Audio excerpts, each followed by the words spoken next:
Hello again, everybody. This is Matthew Ash from Trend Capture Futures. And if you're watching this video, more than likely you've decided to come into the demonstration room for a week or so to watch the models real time. So what I would do is try and put something together so that you can basically come in and watch and know exactly what you're saying immediately. And it'll save time with a lot of the same redundant questions that we seem to get. The instrument that I have up on the screen right here is the Euro, and this is the S model for the Euro, which stands for SNAP. In other words, what it's looking to do is it's looking to find areas where the institutions are at a point of capitulation and they're just going to push in one direction or another very quickly. So let's just go over some of the basics of what you would have on your screen. Over here is the information box. You can see that it gives the model name, which is the 6E number S. Last time it was updated. And here are the rules. There's a 4-tick initial stop. Conservative traders would move that stop to break even once they have 4 ticks of profit. And there's 2 targets here. And remember that these are not etched in stone. Okay, you've got one target of 8 ticks, which is the normal target where you would take all of your profits at 8 ticks. So you would get in with however many contracts you're trading, have a 4-tick stop in place, and then once you achieve 8 ticks of profit, you would exit the entire position. So that alone is a 2-to-1 risk to return ratio, which is pretty good. That basically means that you can have 2 losing trades for every 1 winning trade and still break even. And that's how we've tried to design these models, especially being all in, all out. We've tried to make it as risk adverse as possible. Now the second target here is 16 ticks, and that would be a more aggressive approach to looking for more profits on the move. But typically we take the first target and we're done. There is a 7-tick trailing stop here, and what that means is if you are so inclined to try and get the second target, once you reach the first target of 8 ticks, what we would advise to do is put in a 7-tick trailing stop. So now you're guaranteed not to lose money, and then see if you can ultimately get to the 16-tick profit. But if you're only going to use the first target, you're not even going to utilize that 7-tick trailing stop. And then there's some comments here. Each model will have comments specific to that particular model. For example, this one says, the S model for the Euro is intended to try and find points consisting of rapid moves in the direction of the signals, thus the S for SNAP. Moderate risk in nature, this model is probably the most balanced of all the 6E models. Because of this balance, it offers something for all 3 levels of risk, low, medium, and high. It carries a conservative, and so on and so forth. It just gives you a basic rundown of some of the things. It also says here, this model should be used as an all-in, all-out technique, using target 1 as your exit, or target 2 as a more aggressive exit, which we just went over just a little bit ago. And your risk can be decreased by using the filtered trades, and I'll show you what a filtered trade is in a second. So this is your information box, and that information is going to change from time to time, especially up here with the some of the rules as far as the initial stop and the targets. It's going to be based on what the neural program tells us to set those particular variables at. It doesn't change very often, but it will change from time to time. So it is important each time that you open up the software to make sure that those rules up there are the same as they were the day before when you were trading.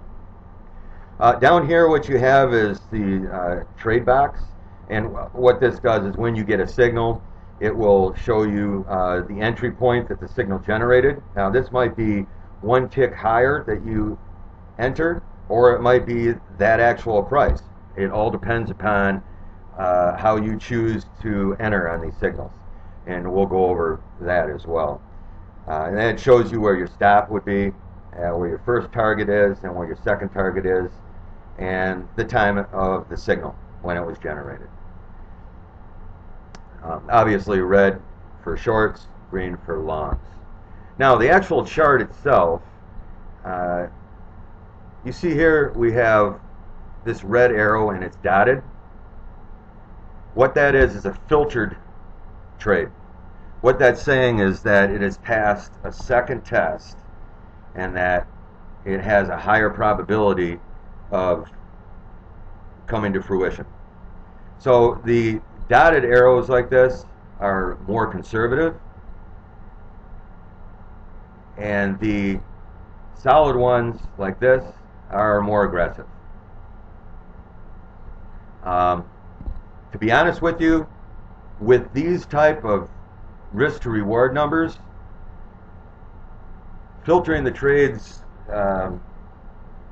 really is not going to do you a ton of good. I'll be honest with you. I don't filter it. The only reason I came up with the filter is that there were people who were extremely risk adverse, and I put something in there in order to make it a little easier for them to pull the trigger. So these would be short signals.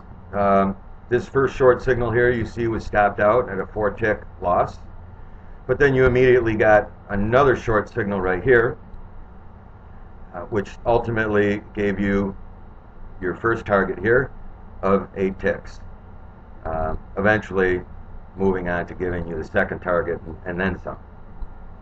So at this point of the day, or early morning, I should say, this is about just before 3 a.m. Eastern time, you were up 4 ticks for the day. These lines right here, as soon as you get an arrow, you're going to get a line above where the price closed on the signal bar, and then below on the short side.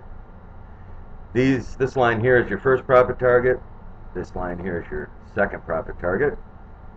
And the line that's closest to where you entered is your initial stop loss. And that's just for reference as you're watching the trade progress through time. See here how the chart is yellow right over here? What this is called the no trade zone. All right, each particular market will have its own specific time that the signals have a lower probability of being accurate. So what we do is, and you can customize that color however you want it. I put it yellow so that it stands out. But that is an area where if you do get signals, really what you want to do is just let them go and wait until you get out of the no trade zone before taking more signals. If you're extremely aggressive, obviously you can trade in the no trade zone, but that is the purpose of the no trade zone. So anytime you see on any of the charts a different color shading, it could be yellow, could be red, like I said, it's customizable. It just means that you don't want to take trades in that area. Before I move on through the rest of the day here, which this was the 15th, by the way, I just want to go over the difference between the 1 diamond signals and the 2 diamond signals. A 1 diamond signal is going to occur after a 2 diamond signal for this specific reason.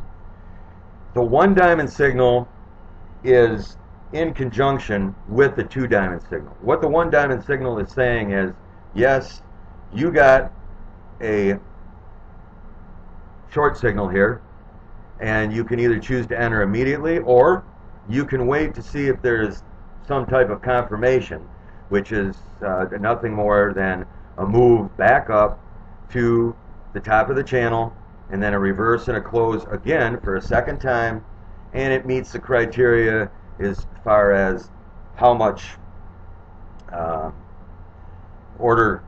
orders have been in favor of your position. So that's the only difference. The single diamond might be a little more conservative because it's waiting for another set of confirmation. And that's the only difference between the two.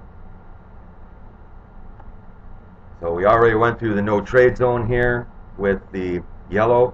The channels are nothing more than the Dochian channels. That's all they are. Nothing magical about them. They're part of any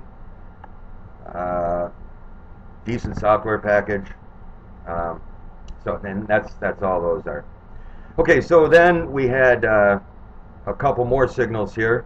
We had a long right here, and once again, as soon as you get that long signal and you get the arrow, you're going to have these lines drawn for your initial stop loss and your profit targets. And this was a dotted line, so it was confirmed by the filter. You can see this one got stopped out, as did the secondary right here. Got stopped out. So you had 2 4-tick stops on there, which puts you at negative 4 ticks net for the day. So you can see that the risk to return on these models is very strong, and it's very conservative. Like I said, it allows you to basically have 2 winners for every, or 2 losers for every winner and still break even. So moving along here, we had another short right here, confirmed. That ultimately got to the first profit target. Another here, and then another here. And as these begin to develop, you will get a pre-warning that this potentially could turn into a signal. And what will happen is this red highlight right here that's over the bar will begin to form and show on the chart even before the signal comes up.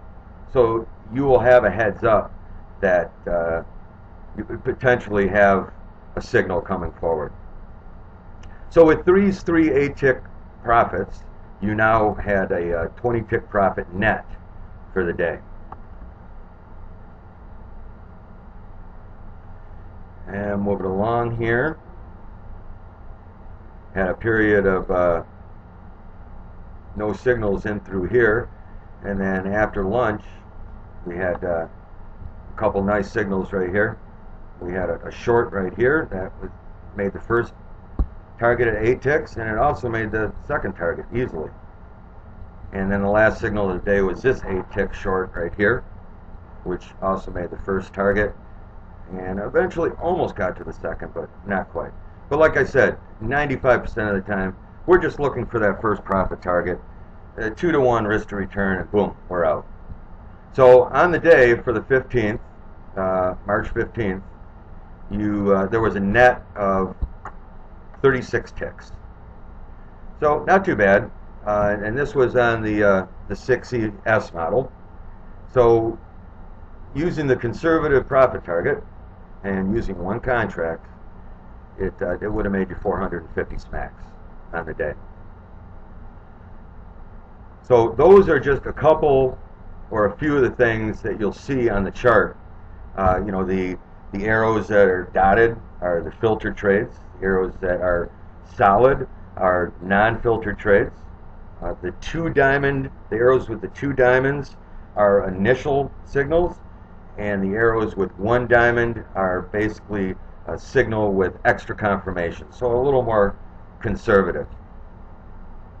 What I'll do is I will go over the trade box in the next video, and this will help you as far as getting into your position, and we'll go over exactly how it is that you do that. So you've got the information box over here, which is chock full of all kinds of good information, and once again you got the trade box over here, which shows you what the trade was, entry, stop, targets, and the time.